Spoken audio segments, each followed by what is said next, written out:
Hello students, we are back with Q&A videos. तुम्हारे बहुत सारे सवाल हैं।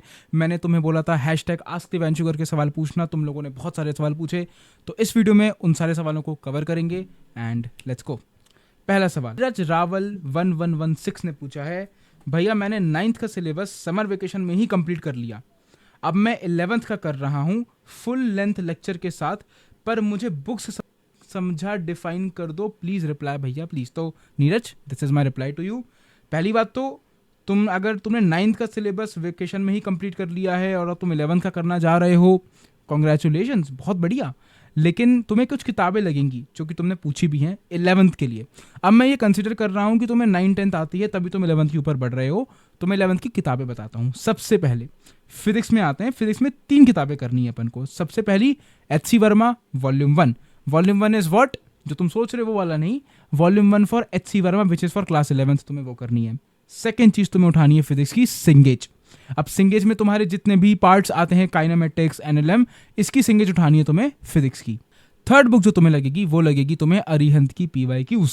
अब इसमें मैंने एक बुक का नाम नहीं लिया है, वो एडवांस लेवल की बुक है। अगर उसके बारे में जानना है मुझे कमेंट कर देना, मैं तुम्हें रिप्लाई कर दूंगा। तो ये तो हो गई फिजिक्स की किताब। अब आते हैं हम केमिस्ट्री की किताबों पे। तो देखो, केमिस्ट्री में तुम 11th क्लास में हो, तुम्हें ऑर्गेनिक, इनऑर्गेनिक, फिजिकल तीनों पढ़ना है। But I would assume inorganic में तुम इतना कुछ नहीं पढ़ोगे, मेनली ऑर्गेनिक और फिजिकल ही पढ़ोगे। तो ऑर्गेनिक में again you have Himanshu Pandey, you have MS Chauhan. ये दोनों किताबों से तुम प्रैक्टिस कर सकते हो सवालों की बहुत अच्छे से।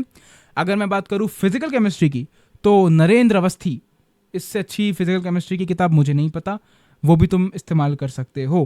तो केमिस्ट्री में नरेंद्र अवस्थी, बालाजी पब्लिकेशन की है। Then you have organic chemistry के लिए MS Chauhan and you have Himanshu Pandey. Inorganic के लिए बेस्ट किताब है NCERT, तो उसी को करना भी। तो एंड फाइनल आ जाते हैं मैथ्स पे। तो देखो, मैथ्स में तो यार इट्स ऑल अबाउट प्रैक्टिस। तो number 1 book I would recommend anyone who is doing maths is Cengage, क्योंकि तुम्हारे जेई मेंस के लेवल के सवाल बहुत अच्छे से हो जाते हैं उसमें। तो और तुम छोटे क्लास में हो तो तुम्हें जेई मेंस का लेवल का पहले से अच्छा स्ट्रॉन्ग करना है अपने आप को, राइट। तो नंबर 1 किताब विल बी सिंगेज। नंबर 2 किताब विल बी, अगर तुम्हें बहुत एक एक्स्ट्रा लेवल पे पढ़ाई करनी है, will be Balaji publication. But मैं उसको अभी रिकमेंड नहीं करूंगा, अभी उसको मत करना। सिर्फ सिंगेज उठा के मैथ की करना चालू कर दो 11th क्लास की, तुम्हारा काम हो जाएगा। नेक्स्ट सवाल पे आते हैं।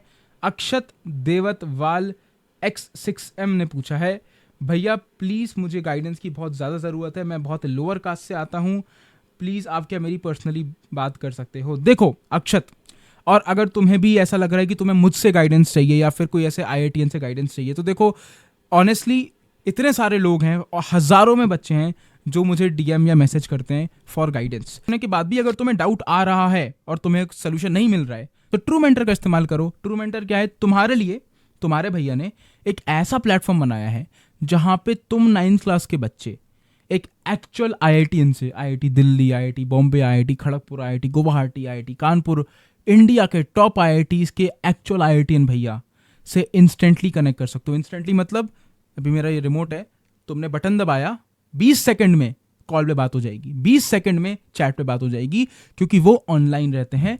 इंडिया का पहला प्लेटफॉर्म है दोस्त, जहां पे एक एक्चुअल IITian से तुम इंस्टेंटली कनेक्ट कर सकते हो और तुम्हें कोई हज़ारों, कोई 100-500 रुपए देने की ज़रूरत नहीं है। 5 रुपीज़, 10 रुपीज़, इतना अफोर्डेबल रेट से भी बात चालू हो जाती है। क्योंकि मुझे दरभंगा जैसे या आसनसोल जैसे बहुत ही छोटे विलेज के, छोटी जगह के बच्चों की हेल्प करनी है, और मेरे को पता है कि मैं ज़्यादा बच्चों की हेल्प तभी कर पाऊंगा जब मेरे को प्राइस कम करना पड़ेगा। बिकॉज एज अ स्टूडेंट मुझे पता है 50 रुपये 40 रुपये की क्या वैल्यू होती है, ठीक है। तो अगर तुम्हें कोई भी डाउट आ रहा है, ट्रू मेंटर पे जाके एक एक्चुअल IITian से बात कर सकते हो। लिंक दे रहा हूँ डिस्क्रिप्शन में। दबे अब तुम 30 मिनट्स के सेशन भी एक IITian भैया के साथ बुक कर सकते हो बहुत आसानी से, ओनली एट 149। इमेजिन करो 30 मिनट्स का session just at 149 rupees. 30 minute में तुम्हारी एक IIT कानपुर के एक्चुअल IITian जिनकी 2000-3000 रैंक आई थी, उनसे बात हो सकती है। इससे अच्छा क्या होगा दोस्त? मत खाना एक दिन पिज्जा। 500 रुपए तो पिज्जा में चले जाते हैं आजकल, 149 तो छोड़ दो।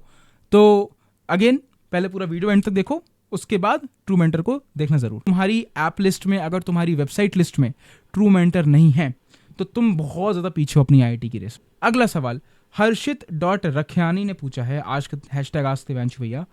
भैया मैं अभी क्लास 10th में हूँ, मैं ऑनलाइन बैच से पढ़ रहा हूँ। मेरा क्लास 10th सिलेबस नवंबर तक कंप्लीट हो जाएगा। What should I do after that and also I am solving HC Verma when I get some time.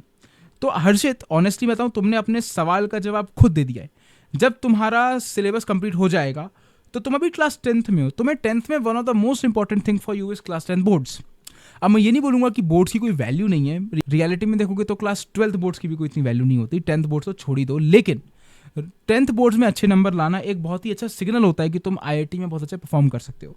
तो मैं तुम्हें ये रिकमेंड करूंगा कि अगर तुम्हारा जल्दी सिलेबस खत्म हो जाता है और तुम्हें 3 मंथ्स एक्स्ट्रा मिल जाते हैं कुछ करने के लिए, राइट, तो फिजिक्स और केमिस्ट्री और मैथ्स के शुरुआती कॉन्सेप्ट्स करने लगो। फॉर एग्जाम्पल, फिजिक्स में तुम काइनेमेटिक्स पढ़ने लगो, केमिस्ट्री के अंदर तुम एटॉमिक स्ट्रक्चर, केमिकल बॉन्डिंग पढ़ने लगो, मैथ्स के अंदर तुम कैलकुलस मत पढ़ना, एल्जेब्रा पढ़ने लगो, लाइक APGP HP पढ़ने लगो, क्वाड्रेटिक इक्वेशंस पढ़ने लगो, उनको सॉल्व करने लगो। So these are some things which you should do if you have some time. But I would still say कि भाई मेरे जैसा बच्चा क्लास 10th तक नहीं पता था IIT का मतलब क्या होता है। क्लास 10th के आखिर में आके मुझे पता चला IIT का मतलब क्या होता है। उसके बाद मैंने 2 साल मेहनत करके IIT निकाल ली 11th 12th में। अगर मैं ये कर सकता हूँ तो तुम्हें कोई 10th से बहुत ज़्यादा प्रिपरेशन करने की ज़रूरत नहीं है। हाँ, जल्दी चालू करोगे उतना बेटर रहेगा, but at any cost 10th boards को बिल्कुल भी अपन को साइड लाइन नहीं करना है, वो हमारी पहली प्रायोरिटी होनी चाहिए। नेक्स्ट सवाल JRP-L8F ने पूछा है, बहुत अच्छा नाम है। भैया, I am preparing for IIT JEE, I am in class 9th, I have already finished class 9th NCERT, good, and starting with class 10th NCERT, also started 9th RD Sharma book, but I want to ask that how to manage school studies and foundation studies. I did not join any coaching, so how can I manage time? Should I focus on school or foundation? I hope you do reply. Your videos always guide me. Thank you यार, पहली चीज़ तो तुम्हारा जो भी नाम है मुझे अच्छा लगा। अब मैं चीज़ बताता हूँ, बहुत सारे बच्चे ऐसे हैं जो क्लास 9th में, जिन्होंने मुझे बहुत सारे कमेंट्स करे कि भैया एक स्ट्रैटेजी वीडियो बना दो, हमें थोड़ी सी हेल्प चाहिए, हम लोग 2028-2029 में पेपर देने वाले हैं। तुम्हारे लिए ऑलरेडी एक वीडियो चैनल पे पड़ी हुई है, यहाँ आई बटन है, इस पर जाके चेक कर लेना। 1.5 लाख से ज़्यादा बच्चों ने देखा है उस वीडियो को, हज़ारों बच्चों को उससे हेल्प हुई है।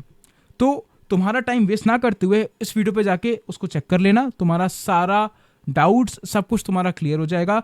कैसे मैनेज करना है, क्या करना है, क्या नहीं करना है, सब कुछ क्लियर हो जाएगा। और अगर तुम्हें फिर भी लग रहा है कि मुझे एक डिटेल वीडियो बनानी चाहिए, तो मुझे कॉमेंट करके बताओ कि भैया नहीं, मुझे एक नई अपडेटेड वीडियो चाहिए फॉर क्लास 9th, एंड मैं तुम्हारे लिए बना दूंगा। लेकिन चैनल को सब्सक्राइब कर लेना, क्योंकि तुम जितना चैनल को सब्सक्राइब करोगे उतनी ज़्यादा ये चैनल लोगों तक पहुंचेगा, उतनी ज़्यादा बच्चों की हेल्प होगी और उतना ज़्यादा मुझे मज़ा आएगा ये करने में, ऑनेस्टली।